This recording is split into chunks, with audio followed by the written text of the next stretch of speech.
This video is brought to you by Squarespace. 5G is a weapon. Like I'm putting chemicals in the water that turn the friggin' frogs gay. I said 1 × 1 = 2, didn't you? You had heard it somewhere. Somebody. Now, I'm pretty sure all of us have that one uncle on Facebook who shares posts about 5G, gay frogs, and a secret cabal of elites who control the world. Now, like, sure, Uncle Brian is mental and he's definitely not handling the divorce very well. However, he's not entirely wrong. What? You see, there is a cartel of ultra-wealthy men who literally control the entire British media. From pushing propaganda to manufacturing culture wars, all the way to cheerleading real wars. Today, we will dive deep into the Great British Media Cartel. The newspaper can create great controversies, stir up arguments within the community, discussion, can throw light on injustices, just as it can do the opposite. It can hide things and be a great power for evil. Back in the day, right, before the news was beamed into your eyes via Twitter whilst you're having your midnight piss, some very smart bros created these contraptions that could churn out print and news at record speeds. The printing press. This new technology was fucking groundbreaking. It created the opportunity to amplify the news to the general public, share radical, different thoughts and ideas, and speak truth to power with the potential to democratize expression. So, naturally, the ruling class had to nip that in the bud pretty quickly. King George III persuaded Parliament to pass the Stamp Act, which was a direct tax on all kinds of printed material, including newspapers, diplomas, marriage licenses, and even playing cards. Meaning that the printing press and all of its potential landed in a select few hands of very, very wealthy individuals. Arguably, the very first media mogul was a man by the name of Alfred Hamsworth, aka Lord Northcliffe, that tabloid terminator. You see, it was around the period of like the late 1800s to early 1900s where these very wealthy industrialists, right, despite being totally dope dudes who were really kind and gave people lovely jobs in factories and mines, for some weird reason, right, the poors didn't like them. And like just across the channel over in France, the poors had got into this habit of like cutting off the rich people's heads. Lord Northcliffe, being a rich person, saw that and thought, that isn't for me. That's not my outcome. And Northcliffe saw the newspaper as the answer. The plan was simple. Shape public opinion, control the narrative, and make a few quid while you're at it. And so, in 1896, your boy Lord Northcliffe stepped in and launched the Daily Mail.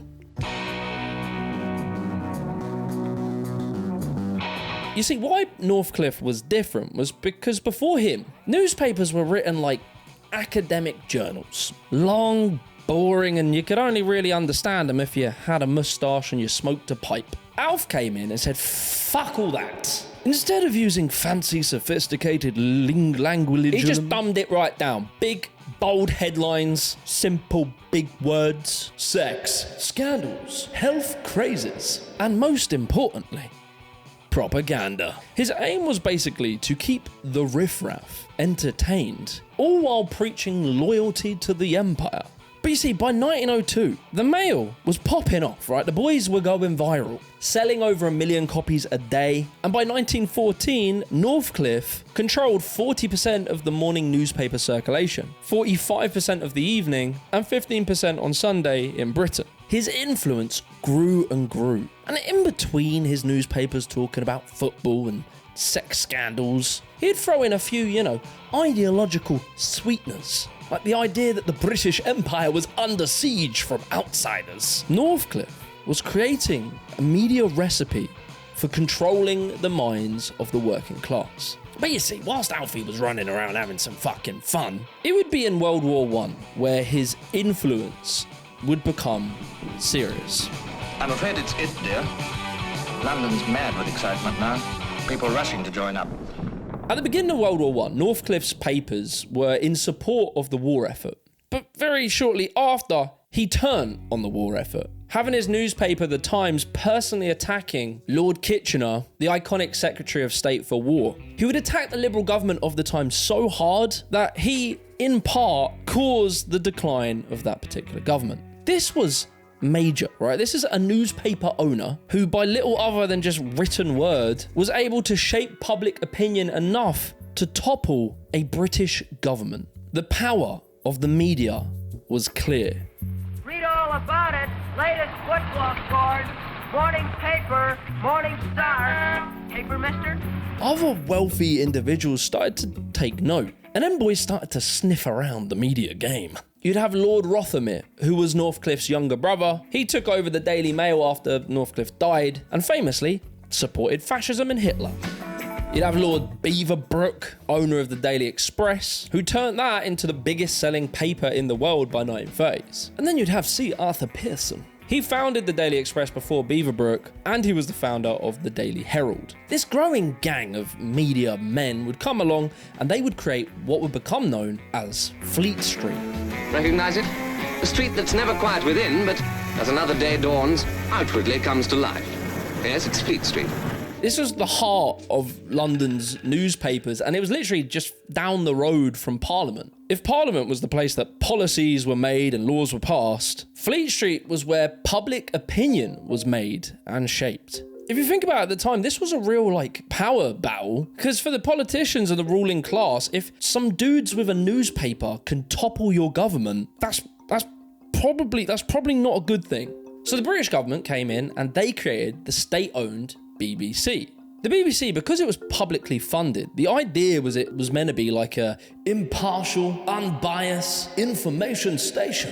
And it did that sort of sometimes. But it would also pump out broadcasts to maintain loyalty to the empire throughout our colonies. It would pump out Cold War propaganda. And it would also help overthrow the Iranian government in a totally unbiased way. Mossadegh and his government were swept from power in favor of General Zahedi, the man appointed by the Shah in the first place. The thoughts of Britain instinctively turned to Abadan, that monument to British enterprise and engineering skill. But you see, as, radio came along and later television, it would be throughout this time where two new figures would come along, who would not only take control of the evolving media landscape, but would go to war with each other. Robert Maxwell versus Rupert Murdoch was like the Tfue versus Ninja of its time. 4 HP, dude, are you kidding me? On paper, they couldn't have been more different. Murdoch was the Aussie heir to a newspaper dynasty, born rich and bred for the media. And a massive fucking Tory, obviously, they all are. Maxwell, however, was a little bit different. A Czech-born Jewish refugee and a Holocaust survivor who had fought with the British Army. He created his media empire from scratch. By the 1960s, both of them had their eyes set on being the king of the media. Murdoch would charge in first, beating Maxwell in the purchase of the News of the World, and then The Sun, which also Maxwell was trying to buy. Now, whilst the two didn't have a lot in common, the one thing they did have in common was their desire to appeal to the working classes. Murdoch would use his newspapers to tell people to hate migrants, hate the left, and vote Tory. When Labour lost in 1992, he claimed victory for himself with the infamous headline, "It's the Sun what won it." If you don't get it, he's being rude to poor people. However, with Maxwell, it's a little bit more complicated. He actually entered politics himself as an MP for the Labour Party, even branding himself as the socialist millionaire. He built a public image as being like the voice of the working class. And so when he bought the Daily Mirror in 1984, it kind of seemed like finally the left have their own media baron. Someone who could attempt to counterbalance the Murdochs and the many Tory newspapers that existed. Will Mirror newspapers under your proprietorship start to admire Mrs. Thatcher's way of doing things in the way that you admire it? Well, I certainly am a member of the Labour Party and have never voted for Mrs. Thatcher and will not vote for her. But you see, it was right in the middle of the miners' strike. And at first, the Mirror maintained a very pro-union stance. But, tragically, Margaret Thatcher would win the war with the unions. And so Maxwell had a problem. Where does he go from here, right? So in 1990, he and his papers launched a smear campaign in the middle of the miners' strike. The Daily Mirror today alleged that during the 1984 strike, more than £160,000 had been handed over to the NUM by the Libyan regime, and that some of the money was used by Mr. Scargill and Mr. Heathfield to pay off personal debts. These allegations were not true, but it didn't matter because the damage had been done. The Mirror had helped create the mythology of this sort of corrupt union leader who were framed as trying to use strikes to enrich themselves. This image destroyed the confidence of the British public in the unions. So by this point, it was pretty clear that Maxwell wasn't a socialist. But in reality, what he was doing was playing his part in like a performative dance with his adversarial partner, Rupert Murdoch, to offer some, light punches against the worst elements of capitalism. But at the end of the day, keeping the working class in line just enough to maintain the status quo, the power structure that he himself benefited from. But you see, right, like any good con man, his businesses were held together by sellotape and chewing gum. He was in a mountain of debt, and in 1991, he mysteriously fell off of his yacht, obviously, and died. Shortly after, the truth surfaced that he had looted £460 million from the Mirror Group's pension fund, robbing thousands of his own employees of their retirements.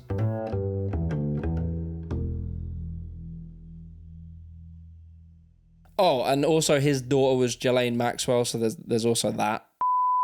Before we go any further with this video, I want to give a massive shout out to today's sponsor, Squarespace. Squarespace is the #1 platform for building your own custom, amazing, beautiful website. My favorite part is just the cutting edge design tools. Using their Blueprint AI, anyone can have a perfectly customized, bespoke website. You just tell the AI, what your industry is, what the goals of your website are, and it will create a personally designed website filled with content and a lovely looking design. And from their award-winning templates, you can just pick and choose the design options and really make it just stand out. A big thing about business these days is having an email list so you can send out product updates, etc. Squarespace allows you to make those and manage them and send them out. Personally, whenever I've needed to make a website in the past, I've always used Squarespace. Just simple, intuitive, and really high quality. So be sure to head to squarespace.com to start your free trial. And when you're ready to launch the website, go to squarespace.com/JimmyTheGiant to save 10% on your first purchase of a website or a domain. Anyway, back to the video.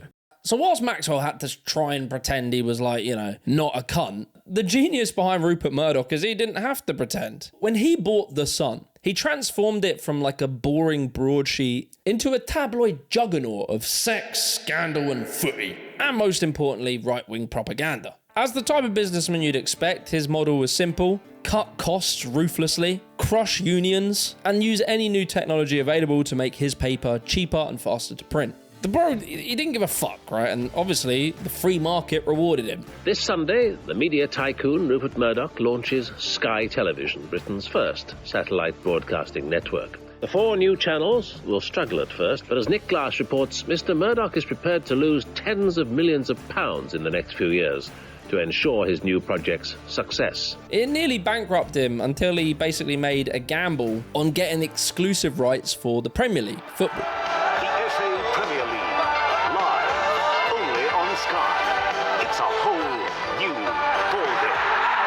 This was, to be honest, genius. The exclusive ownership over football perfectly positioned Sky TV to be in direct communication with the working class because, they love footy. So in between watching Michael Owen miss a penalty or hearing about Katie Price's 12th boob job, they could also learn stuff about why striking is really selfish and that taxes are theft and why Robert Maxwell's newspapers suck and you shouldn't read them. Now, as I say, Murdoch was a massive Tory, right? Close ties to Margaret Thatcher, and he would help her win using his newspapers. However, it would be in 1997 where Murdoch would shock the world with the rise of New Labour.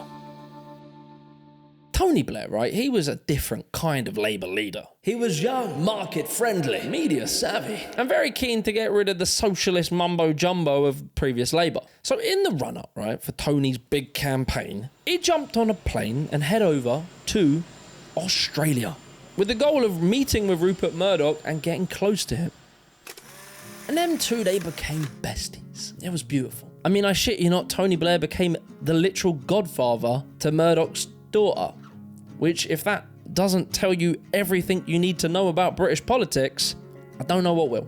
And all of this cozying was in exchange for Tony Blair to just chill out on media regulation and just let Mr. Murdoch do his thing, grow his empire and his monopoly. And so in an unbelievable, unprecedented turn of events in 1997, Murdoch and his empire swung behind Labour with the headline, "The Sun Backs Blair."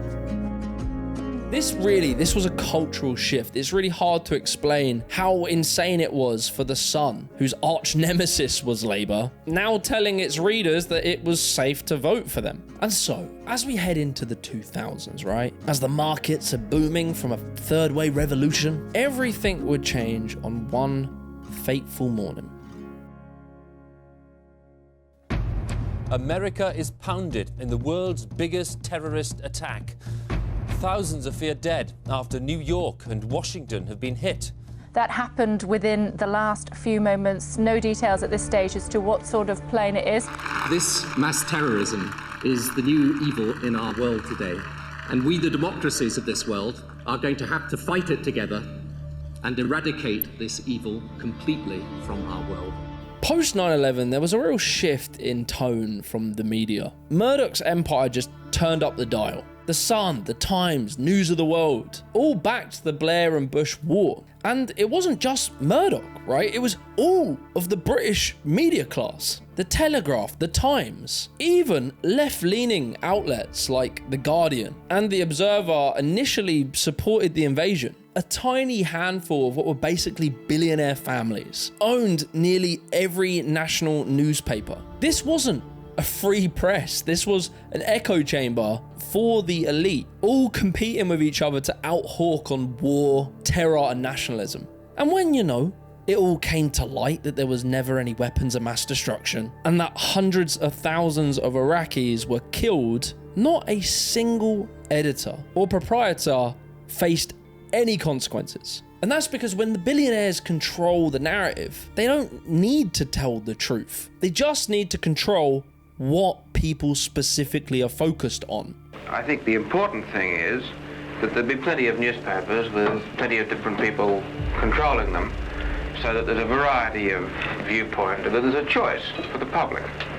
This is the freedom of the press that is needed.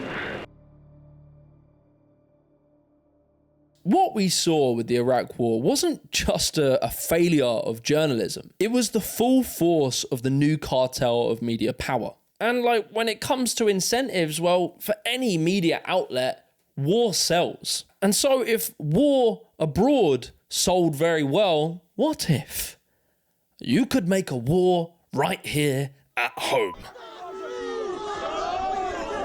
After 9/11, the British press, led by The Sun and The Express, went into full anti-Islamic panic. It rhymes. You would see endless headlines about Muslim extremists, no-go zones, Sharia law in Britain, and it triggered a brand new war, a culture war. I'd just like to say that how delighted I am that we've now reached this moment when we can firmly announce the starting of a Fox News channel. We feel that this is a great step forward for us. Led by Roger Ailes, a former Nixon advisor and serial predator, Fox News would revolutionize political media by turning news into basically a game show of outrage, designed to just piss you off and make you pissed off at everything and everyone around you.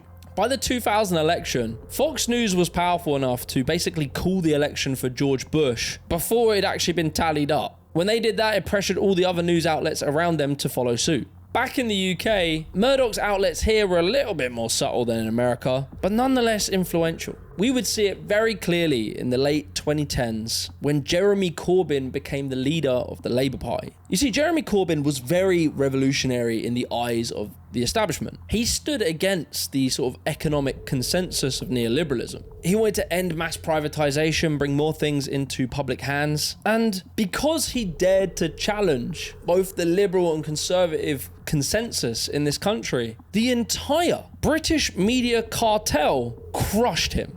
They would run endless headlines of claims that he was friends with terrorists. They claimed he was a cult leader. Or if they'd run out of things to complain about, they'd moan about how he dresses too casual. The LSE found that 74% of articles about Corbyn either distorted or failed to present his actual opinions. Even the BBC at the time gave twice as much coverage to critics of Corbyn than his supporters. And so now, as we move deeper into the age of the internet, it was very clear that the British media was no longer about informing the public. It was about shaping and controlling us.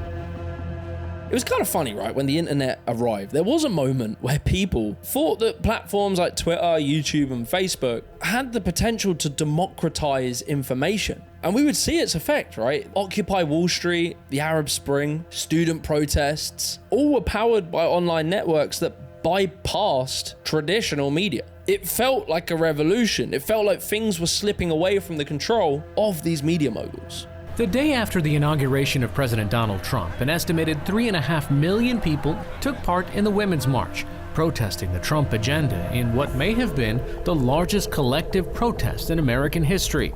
The march started with a single Facebook post and grew from there.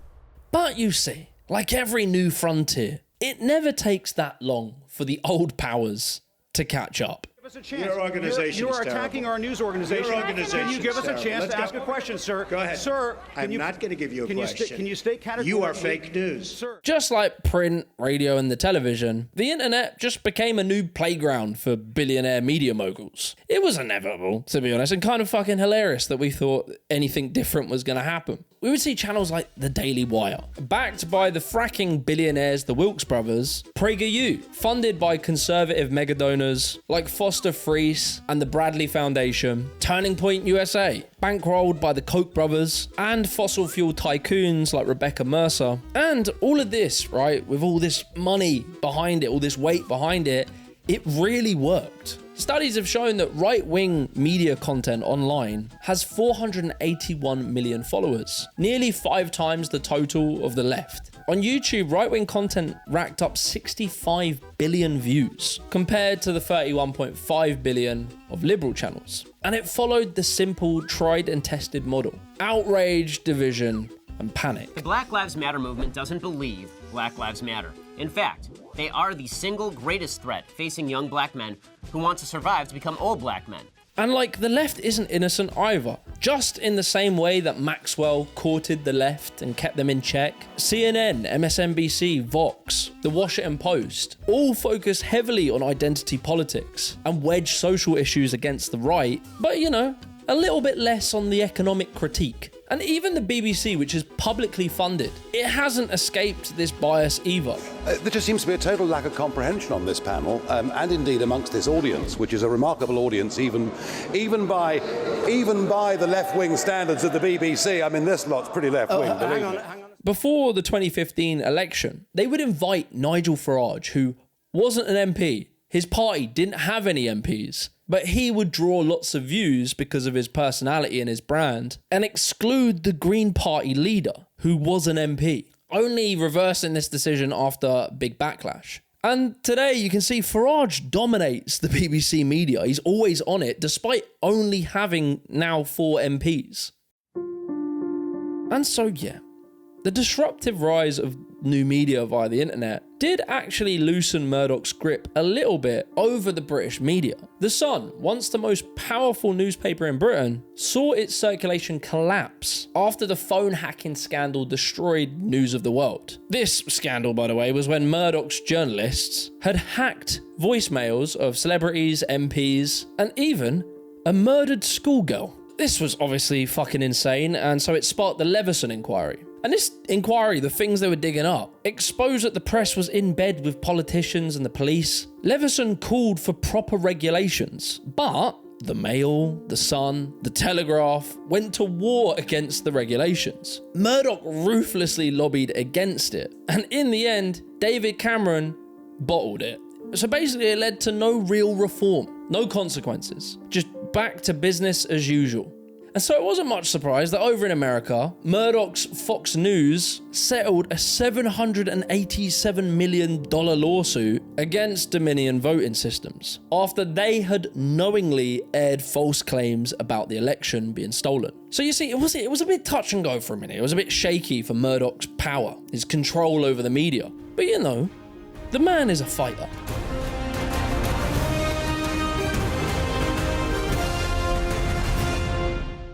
Talk TV, which is owned by Rupert Murdoch, would start to do well on the internet, with his most popular series being Piers Morgan Uncensored, which, you know, basically is this cesspit of debates with Twitch streamers, comedians, politicians, pundits. I mean, it's just anyone who has an opinion. It's basically the political equivalent of the Jeremy Kyle show. Why would I watch Talk? Because you're going to find a lot of very opinionated people.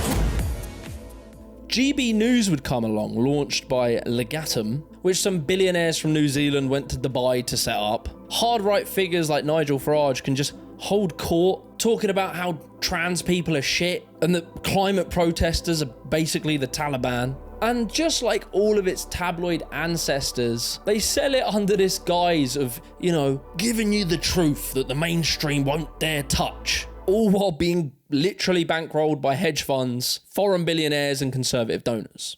And so we're in this weird place, right? As Elon Musk has swooped in and turned Twitter into like this extremely far-right echo chamber, Jeff Bezos came in and took over the Washington Post in another act to try and keep the left in check. Joe Rogan kind of came out of nowhere and became like a PR agent for billionaires to just talk for hours and for him to tell them how cool they are.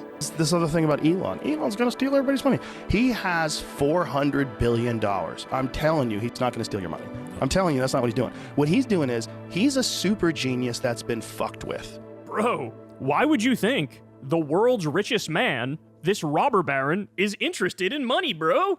He's got so much of it. Really, it leaves a question, which is, where the fuck is the left-wing people, right? The left are meant to be this omnipotent controllers of the universe, but really, you're kind of hard-pressed to find a genuine big left-wing outlet. Like, you can't say CNN and MSNBC, they're not left-wing, they're liberals. We mean people that are actually critical of big capital, big businesses and monopolies. We do have some that exist. Obviously, you have Politics Joe, Novara Media, Secular Talks, David Pakman, and they all do a very good job. But you see, the thing that really holds them back from reaching the heights of the right-wing content is that fundamentally, they will never attract the financial muscle that right-wing outlets will get. Donald Trump probably isn't going to go on Novara Media anytime soon. And I don't suspect Peter Thiel is going to push Gary Stevenson for PM.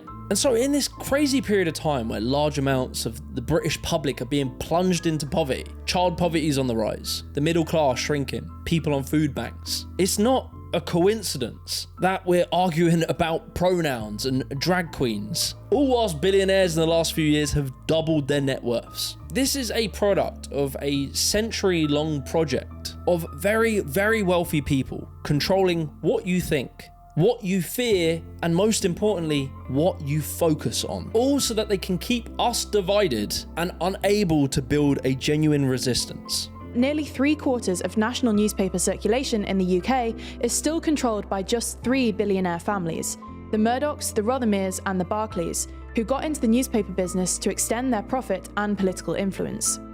Their publications have overwhelmingly endorsed the UK's Conservative Party in previous elections. Until we work together and build an alternative independent media landscape, one that can cut through all of the noise, the job of the news will continue being distracting, dividing, and deceiving. If you enjoyed this video, you can support me on Patreon. Massively helps the channel, helps me to bring on more people so we can bring out bigger and better videos. I'll catch you in the next one. Peace.